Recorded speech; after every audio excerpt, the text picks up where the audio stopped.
Hello, today I will talk about how only those who can extract the spirit from a person possessed by a ghost can perform Chindo during the 49-day ceremony or Chindo ceremony. Those who cannot do this cannot perform Chindo.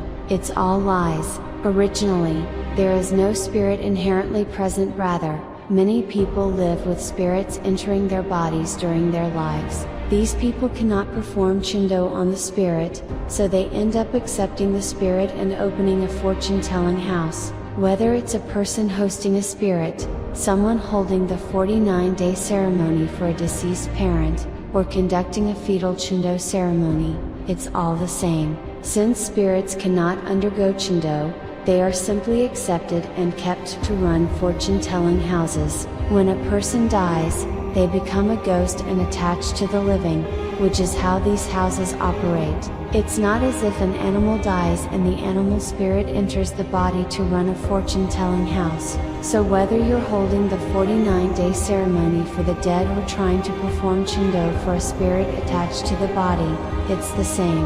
Only those with the ability to perform Chindo on an attached spirit can perform Chindo for someone else's ancestor. And yes, it is possible to perform Chindo through the 49-day ceremony after death, but only if one has the ability to extract the ghost from a possessed person.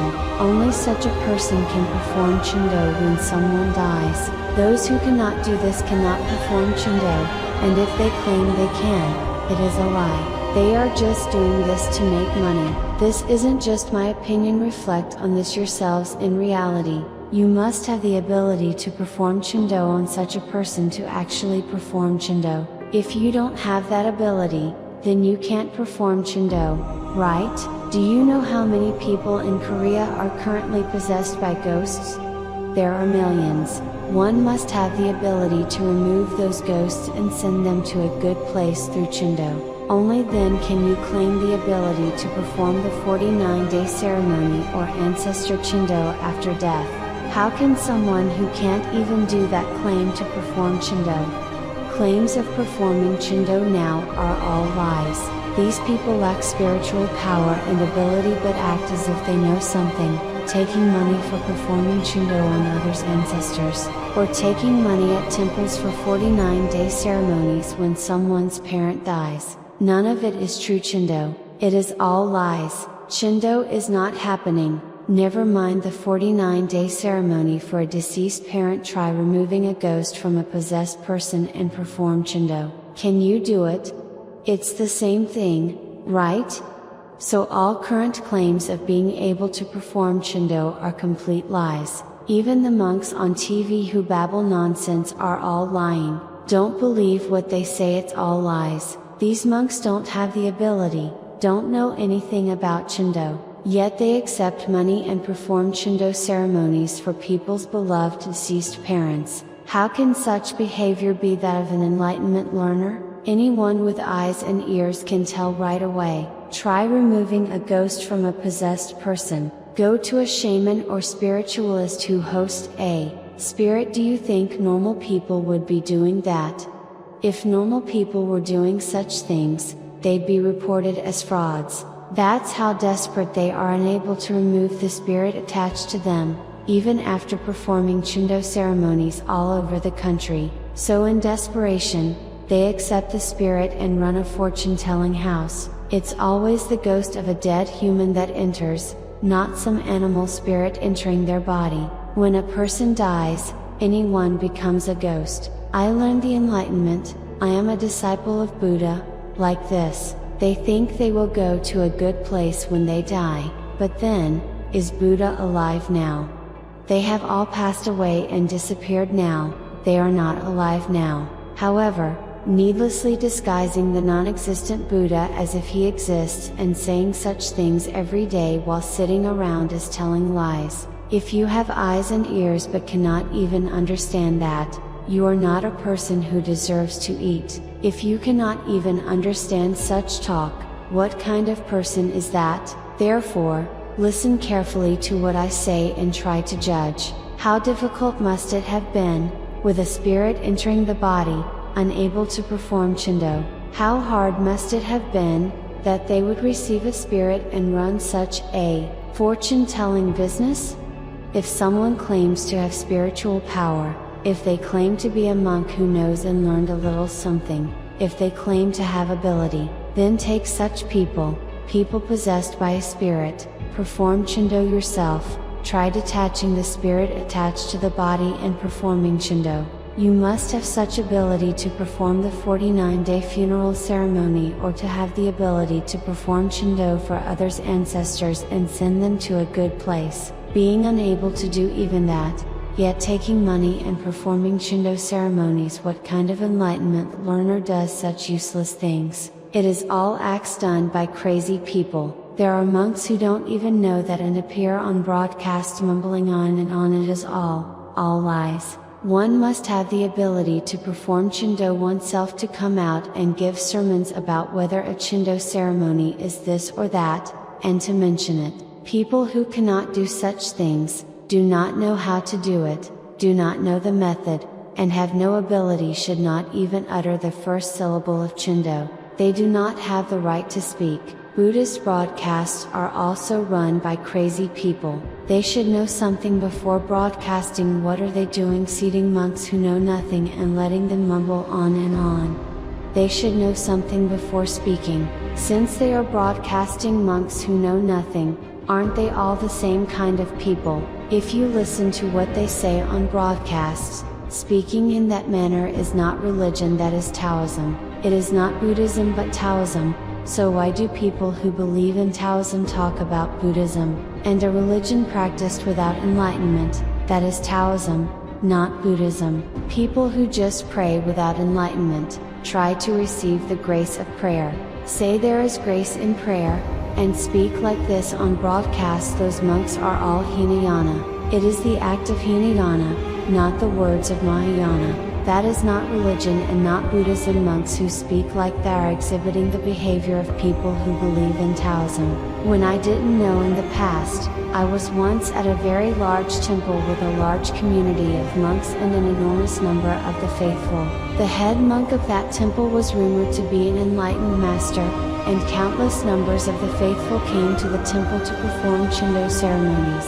I too, when I was at the head temple in the past, performed Chindo ceremonies and built memorial pagodas for ancestors once or twice every year. For over 10 years I performed Chindo ceremonies every year. However, no matter how much I performed the Chindo ceremony, the Chindo was not successful, and I, along with my younger brother monk, reached the point of death. But fortunately, I somehow met the living Buddha Yonghwa Maitreya Buddha, who came to the Saha World and performed an ancestor Chindo ceremony.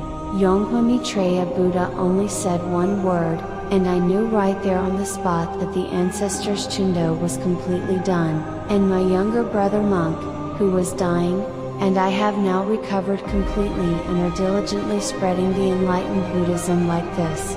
Since then, I realized that the Chindo ceremonies performed by monks do not achieve Chindo at all. As a result of learning the enlightenment for over 10 years while sick in bed with an unusable body, I realized, Chindo ceremonies performed by monks absolutely do not achieve Chindo. I once wondered, is there truly anyone in this world who can perform a Chindo ceremony? Fortunately, I encountered the Yonghwa Maitreya Buddha, who came to the Saha World, and with just a single Chindo ceremony, our ancestors received Chindo, and both my fellow monk and I recovered our health and are now spreading the Dharma. So I realized that monks absolutely cannot lead even a single soul to Chindo. For more than 10 years, while living at the temple, I performed Chindo ceremonies once or twice daily in the morning and afternoon for the ancestors of the faithful. I spent a decade that way, yet none of the souls of those devotees' ancestors I sincerely conducted Chindo for were actually granted Chindo. Realizing this, I felt deep pity for the faithful. That is why I am now informing all Buddhists about the Yonghwa Maitreya Buddha who came to the Saha World. Back then, there was a female devotee I was very close with. She had studied the Dharma with me during the youth Buddhist meetings. One day, she was crying in the courtyard of the temple, saying that her daughter had gone mad and been admitted to a psychiatric hospital. Her daughter had gone mad, so I asked, "Did you try holding a Chindo ceremony with the senior monk?" She said that she had, and kept doing more ceremonies, and the senior monk had told her to bring millions of one every month for 3 years, so she kept giving hundreds of thousands of one monthly, but her daughter wasn't getting better. That was what she told me. So, feeling too sorry for her, I brought her to the Maitreya Buddha who came to the Saha World. There, the Maitreya Buddha rubbed the crown of the head of the daughter who had gone mad with his hand radiating the Buddha's enlightened light. When he rubbed the crown of the head of the mad daughter, she said the following. She said a spirit had been speaking to her constantly from behind her shoulder, but now the spirit had disappeared. The dark figure was no longer visible to her. After that, the daughter recovered. I met that female devotee again last year, and she told me that the other patients who had been in that hospital with her daughter, were still insane there, even 10 years later, but only her daughter, after meeting the Maitreya Buddha, was cured, and now she has even graduated from university and found a job. Out of gratitude, the devotee said she wanted to offer a meal to the Maitreya Buddha, but he was too busy and declined, so she returned. Those so-called senior monks at temples, those rumored to be Buddhas, none of them, not a single monk across the nation, can ever lead even one soul to Chindo. I have come to realize this through all my years of learning the enlightenment I have been learning for 30 years now. Monks can never perform Chindo for the souls. Only the Maitreya Buddha, who came enlightened and emits the Buddha's enlightened light from his body, can perform Chindo for the souls. The reason is that the Maitreya Buddha emits the Buddha's enlightened light from his body daily through light emission, and through that light, he extinguishes the bad karma of souls and can perform Chindo. Now, all Buddhists nationwide who have heard what I said can discern and understand for themselves. Only an enlightened Buddha who radiates Buddha's enlightened light from his body can perform Chindo. Many Buddhists now surely understand this. There are many people who are possessed now, but if they don't have the ability to remove the possessing spirit and perform Chindo, then, during the 49-day funeral ceremony or ancestral Chindo ceremony, they absolutely cannot perform Chindo. All the monks across the nation already know this. Monks all over the country already know that even if they perform Chindo ceremonies for souls, they absolutely cannot lead them to Chindo. Monks come to the Maitreya Buddha and confess this truthfully, saying, "I am a monk, I have a temple, and even though I've performed 6 to 8 heartfelt Chindo ceremonies every year for over 10 years, not even one of my ancestors has been granted Chindo. Please, perform Chindo for my ancestors." When the Maitreya Buddha performs Chindo for the ancestors, it becomes immediately, right there, known. However, monks say the following when lay believers bring requests for a Chindo ceremony. They say, "I will perform the Chindo ceremony." Therefore, I asked, knowing that you, yourself, could not even guide your ancestors, how could you take on the responsibility of guiding someone else's precious ancestors after accepting their request for a Chindo ceremony? The money that the lay believers offer is earned through great difficulty, trusting in Buddha, in the prestigious power of Buddha, and believing that monks, as disciples of Buddha, will help send their ancestors to a better place. The believers carry that ceremonial fee to the temple. Yet, if the monks already know that they cannot even guide their own ancestors, how could they possibly take responsibility for the believers' ancestors? When I raised this question, the answer I received was, without accepting the Chindo ceremony fees, it is impossible to maintain the temple. To this, I replied, what is the difference between the believer's ancestors and the monk's own parents, or the monk's deceased mother and father? If one considers the believer's parents and deceased ancestors as their own ancestors and parents, then a monk should never engage in such actions. Furthermore, because I know of the Yonghwa Buddha, who has appeared in this Saha world, and because the ancestors were guided through the Chindo ceremony by the Yonghwa Buddha, my advice is that monks should guide any lay believers who visit their temples towards the Yonghwa Buddha, just as the ancestors of the monk, including the monk's mother, father, grandmother, and grandfather, were guided by the Yonghwa Buddha and went to a better place. So too should the deceased parents of the lay believers who follow and trust the monk be guided to a better place through the Yonghwa Buddha. Only in this way will monks generate merit, and through that merit, when the time comes for them to pass on, they will also receive samsara. If one considers the mothers, fathers, or siblings of lay believers as one's own parents and siblings, then such actions would be impossible. Since I consider the parents of the lay believers to be as precious as my own father and mother, I cannot and will not take part in such actions.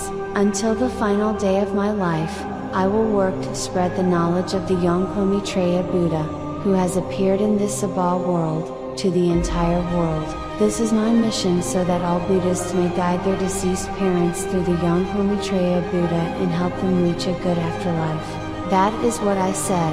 Monks must practice with their conscience. They must not merely consider the believers as lay persons. If monks viewed the believers as their younger siblings, their mothers, or their sisters from within their familial ties, how could they take up a Chindo ceremony, claiming that the impossible is possible? It is absolutely unacceptable. That is what I said. The reason I am sharing the message worldwide about the living Buddha Yonghwa Buddha appearing in the Saha world is solely for living beings. My purpose is to alleviate the suffering of living beings. Furthermore, it is my sincere wish to notify and guide all Buddhists throughout the nation so that the parents of living beings, and believers may come to the Yonghwa Buddha, receive a truly good Chindo ceremony, enter samsara, be reborn in the land of happiness, attain Buddhahood, and achieve non-birth and non-death.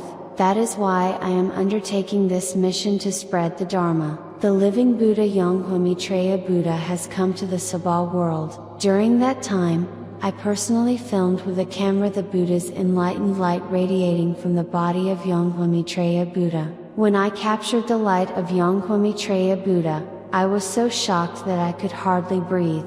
When I filmed the moment when the Buddha emitted the light at the Ushnisha beads, as a mark that he had attained Buddhahood, the shock hit my head so strongly that I realized, the Buddha has come to the Saha world. I was so overwhelmed that I was nearly suffocated, so I lay face down on the floor and could not regain my senses for a long time. In that state, I shouted inwardly, to all the Buddhists across the nation, the Buddha has now come to the Saha world. The Buddha's enlightened light is shining from his body, he is emitting the light. Please come quickly and witness the living Buddha's light emission, and learn the enlightened Dharma. You will attain Buddhahood. I shouted this over and over again, posting repeatedly on my blog. This is what I have been doing. For 10 years I have been posting and shouting on my blog, but now I will post videos instead. So I ask all Buddhists across the country to please click subscribe and like. Going forward,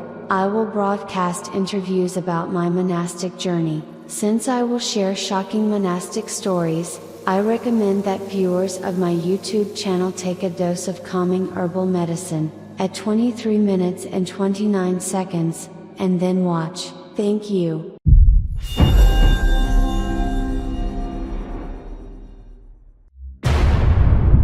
The law of all things in the universe, the Gong thought. The teachings of Yonghwa Buddha, the founder of the Gong thought.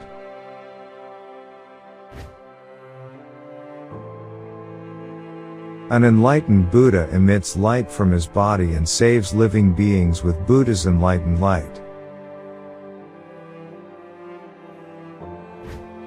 The light of the sun that creates all things is Buddha's enlightened light.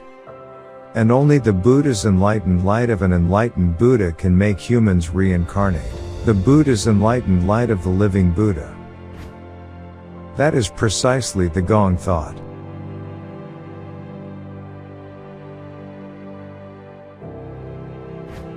Receiving Shugi means embracing Buddha's enlightened light, that is, the Gong thought, within my body.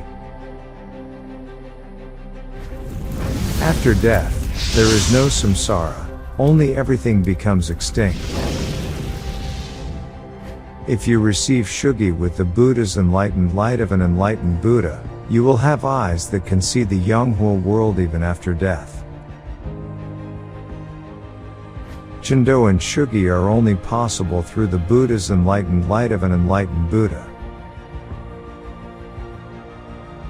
Don't receive Chendo after death, receive Shugi while you are alive. Believe and follow only what you can see, hear, and confirm.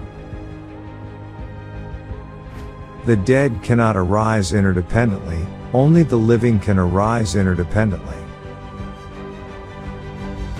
Just as gold cannot be made artificially, a Buddha comes as a Buddha from the beginning, and a living being cannot become a Buddha through prayer or Zen meditation. However, those who have received Shugi can receive Buddha's enlightened light and become living Buddhas. All these Gong thought were created by Yonghwa Maitreya Buddha. Like the sky and the earth, the sea and the mountains, the source of life and creation, the limitless and eternal truth, the Gong thought.